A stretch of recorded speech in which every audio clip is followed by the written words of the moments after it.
ಪಾಕಿಸ್ತಾನ ಅದೇ ಹೆಸರೇ ಇಲ್ಲ. ಅದೊಂಥರ ಹೆಂಗಾಗುತ್ತೆ ಅಂದರೆ ನಮ್ಮ ಯಾವುದೋ ಚಿಕ್ಕದೊಂದು ರಾಜ್ಯ ಇದೆ, ಅದೇ ಫಿಕ್ಸು. ಪಾಕಿಸ್ತಾನ ಅಂದರೆ ಅಷ್ಟೇ, ಬಲು ಚೇಂಜ್ ಆಗುತ್ತೆ, TTP ಚೇಂಜ್ ಆಗುತ್ತೆ. ಅಫ್ಘಾನಿಸ್ತಾನನೂ ಕಾಯ್ತದೆ ಬಾರ್ಡ್ರು, ಅವ್ರದ್ದು ಬಾರ್ಡ್ರ್ ಇಲ್ಲ. ನಮ್ಮವ್ರು ಕೆಣಕಿದ್ರೆ ಸಾಕು, ಇವೆಲ್ಲ ಕಾಯ್ತಾ ಕೂತಿರೋದು ಒಂದಕ್ಕೆ. ಪಾಕಿಸ್ತಾನಕ್ಕೆ ಸಪೋರ್ಟ್ ಮಾಡೋ ದೇಶ ಯಾವುದು ಅಂತಿದ್ದೆ ಸರ್? ನಾವು ಸಪೋರ್ಟ್ ಮಾಡ್ತೀನಿ ಅಂದರೆ ಯಾರೂ ಡೈರೆಕ್ಟಾಗಿ ಬರಲ್ಲ. ಚೀನಾನೂ ಅಷ್ಟೇ, ಡೈರೆಕ್ಟಾಗಿ ಯಾವತ್ತೂ ಯಾಕೆ ಡೈರೆಕ್ಟಾಗಿ ಬರಲ್ಲ, ಭಯ ಯಾಕೆ? ಇಲ್ಲಿರೋದು ಒಂದೇ, ನಮ್ಮದು ಒಂದು ಫೇಮ್ ಇದೆ ಇಂಡಿಯಾ ಅಂತ, ಭಾರತ್. ಈ ಫೇಮ್ಗೆ ಸೈಲೆಂಟ್ ಆಯ್ತಾರಲ್ಲ. ಯಾಕೆಂದರೆ ಈ ಫೇಮ್ ಇದೆಯಲ್ಲ, ಇದು ನಮ್ಮದು ಬರೀ ಎಲ್ಲೋ ಮುಂಚೆ ಇತ್ತು.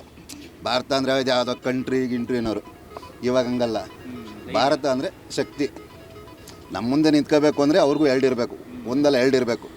ಇಲ್ಲ, ಯಾಕೆಂದರೆ ಚೀನಾದವರು ಡೈರೆಕ್ಟಾಗಿ ಬಂದರು, ಅವ್ರಿಗೇನು ಹುಸಿ ಆಯ್ತಾ? ಅಕ್ಕಪಕ್ಕದೆಲ್ಲ ಕಾಯ್ತವ್ರೆ. ನಮ್ಮ ಮೇಲೆ ಬಂದರೆ ಅಕ್ಕಪಕ್ಕದ ನುಗ್ಗಕ್ಕೆ ರೆಡಿ ಅವರೇ. ಒಟ್ಟಲ್ಲಿ ನಾವು ಯಾರ ವಿರುದ್ಧ ನಿಂತ್ಕೊಂಡ್ರು ಅವ್ರವ್ರಿಗೆ ತೊಂದರೆ ಐತೆ. ಹಾಗೆ ಆಗುತ್ತೆ ಸರ್.